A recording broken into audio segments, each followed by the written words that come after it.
కృతయుగంలో ఆలయాలు ఎక్కడా కనిపించవు. ఆలయ నిర్మాణాలు అన్నవే లేవు. కానీ త్రేతాయుగం చివరి దశలో ఆలయ నిర్మాణాలు ప్రారంభమయ్యాయని ఓ అభిప్రాయం. ముఖ్యంగా రామాయణ మహాభారత కాలంలో ఎక్కువగా ఆలయాల నిర్మాణం జరిగిందని, వేదకాలపు యాగశాలలే ఆలయాలుగా మారాయని చెబుతారు. విగ్రహారాధన ఏర్పడిన దగ్గర నుండే దేవాలయాల నిర్మాణం ఆరంభమైందని భావిస్తారు. ఎన్నో ఆలయాలు సశాస్త్రీయంగా ఆగమోక్తంగా నిర్మిస్తే, కొన్ని వాస్తు శాస్త్రానుగుణంగా ఉన్న ఆగమ నియమ నిబంధనలు పట్టించుకోకుండా నియమించినవే. గజం కేవలం 23,000 రూపాయలతో 165 గజాల భూమి కేవలం 38 లక్షలు మాత్రమే. అలాంటి ఆలయాలు కూడా ఎన్నో వాసికెక్కాయి, ఆధ్యాత్మిక సౌరభాలను వెదజల్లుతున్నాయి. అలాంటి ఆలయాల్లో ఒకటి దుబాయ్లో నిర్మించారు. అత్యాధునిక సాంకేతిక పరిజ్ఞానంతో ఖర్చుకు వెరవక చలువరాళ్లతో నిర్మించారు. దుబాయ్ ప్రభుత్వం కూడా ఆ ఆలయ నిర్మాణానికి ఇతోధిక సాయం అందించింది. కేవలం హిందువులకే కాక అన్ని మతాల వాళ్ళకి ఆ ఆలయ ప్రవేశం కల్పించడం ఓ విశేషం. చూసేద్దామా మరి ఆ వివరాలేంటో?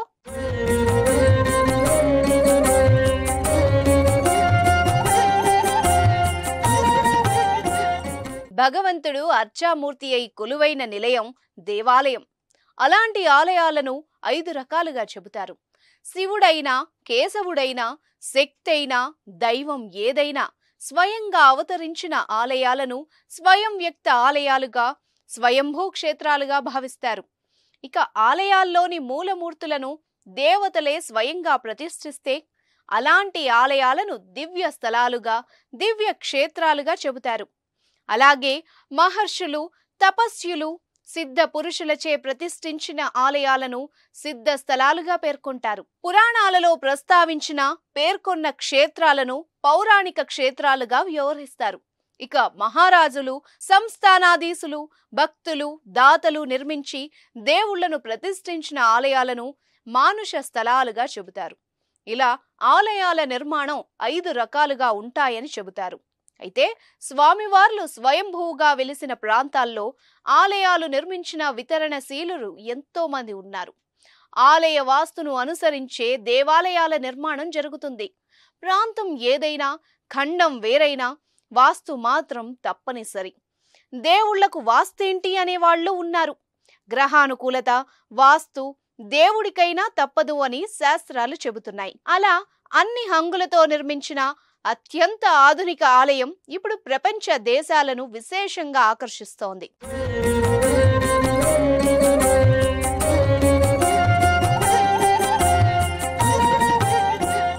దుబాయ్లోని జబేల్ అలీ ప్రాంతంలో నిర్మించిన ఆ దేవాలయ నిర్మాణానికి యునైటెడ్ అరబ్ ఎమిరేట్స్ ప్రభుత్వం 80,000 చదరపు అడుగుల విస్తీర్ణంతో పాటు అన్ని రకాల అనుమతుల్ని మంజూరు చేసింది. దాదాపు 4 ఏళ్ల పాటు నిర్మాణ కార్యక్రమాలను పూర్తి చేసుకుని ఈ నెల 14న ప్రారంభం కాబోతోంది. మహన్ స్వామి మహారాజ్ నేతృత్వంలో వైదిక కార్యక్రమాలు కొనసాగుతుండగా భారత ప్రధాని నరేంద్ర మోదీ ఈ ఆలయాన్ని ప్రారంభించనున్నారు. ఇందుకు సంబంధించిన పనులు అన్నీ పూర్తయ్యాయి. అరబిక్, భారతీయ వాస్తు శైలిలో నిర్మించిన ఈ ఆలయంలో ఏర్పాటు చేసిన ఆధునిక సౌకర్యాలు అన్నీ ఇన్ని కావు.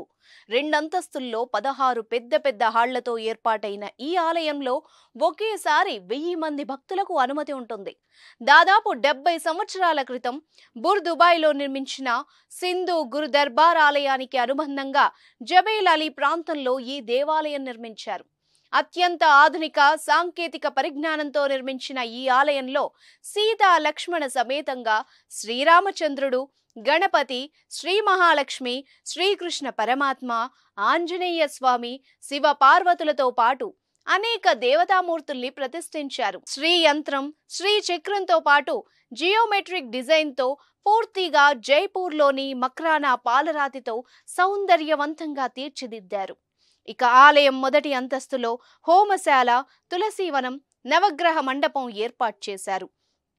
తూర్పు ముఖంగా నిర్మించిన ఈ ఆలయంలోకి ప్రవేశించాలంటే అంత సులభం కాదు. ముందుగా ఆన్లైన్లో తమ పేర్లను నమోదు చేసుకోవడంతో పాటు క్యూఆర్ కోడ్ పద్ధతిలో అనుమతి పొందాల్సి ఉంటుంది. అలా అనుమతులు పొందిన వాళ్లకే ప్రవేశం లభిస్తుంది.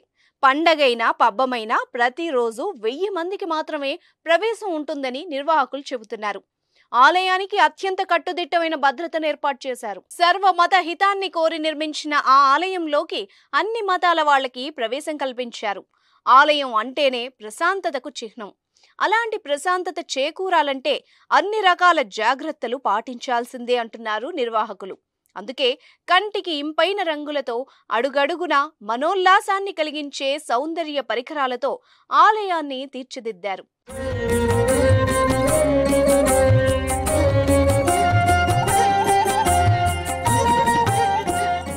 ఇక ఆలయ పైకప్పు లోటస్ను పోలి ఉంటుంది. బయట నుంచి చూడడానికి శ్వేతవర్ణంలో మెరిసిపోతూ పెద్ద ప్యాలెస్ లా కనిపించినా లోపలకు అడుగు పెడితే ఆధ్యాత్మిక భావనలు వెల్లివిరుస్తాయి. ఇక ఇక్కడ ఉన్న మరో ప్రత్యేకత ఏంటంటే ఆలయ పై అంతస్తులో 105 కంచు గంటలను ఏర్పాటు చేశారు. లయబద్ధంగా వినిపించే ఆ ఘంటానాదాలు ఓ అవ్యాజానుభూతిని కలిగిస్తున్నాయి. ఉత్తరాదిలో కనిపించే అర్చనా విధానమే అక్కడ కూడా కనిపిస్తుంది.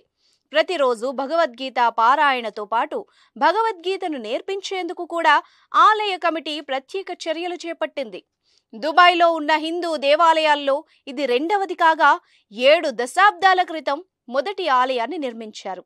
ఎక్కడ నిర్మిస్తే ఏం, ఆలయం ఆలయమే. అందుకే దేవానాం దేవస్యవా ఆలయ అన్నారు. ఆలయ శిఖరాన్ని భగవంతుని శిరస్సుగా, గర్భగుడిని మెడ భాగంగా, ముందర ఉన్న మండపాన్ని ఉదర భాగంగా, గోపురాన్ని పాదాలుగా చెబుతారు. అలాంటివి అరబ్ ఎమిరేట్స్ లోని జబేల్ అలీ ప్రాంతంలో నిర్మించిన ఆలయంలో కనిపించకపోయినా అది దేవగృహం, దేవగార, దేవాయతనం. ఆ స్వామే ముచ్చటపడి అక్కడ కొలువయ్యాడు. భక్తుల ఆరాధనలు అందుకుంటున్నాడు. 1000 ఏళ్ల పాటు చెక్కు చెదరని విధంగా నిర్మించిన ఈ ఆలయం ఇప్పుడు ప్రపంచ దేశాలను ఎంతగానో ఆకర్షిస్తోంది. ఈ ఆలయ ప్రారంభోత్సవ కార్యక్రమంలో దాదాపు 150 దేశాలకు చెందిన భారతీయ సంఘాలు పాల్గొంటున్నాయి.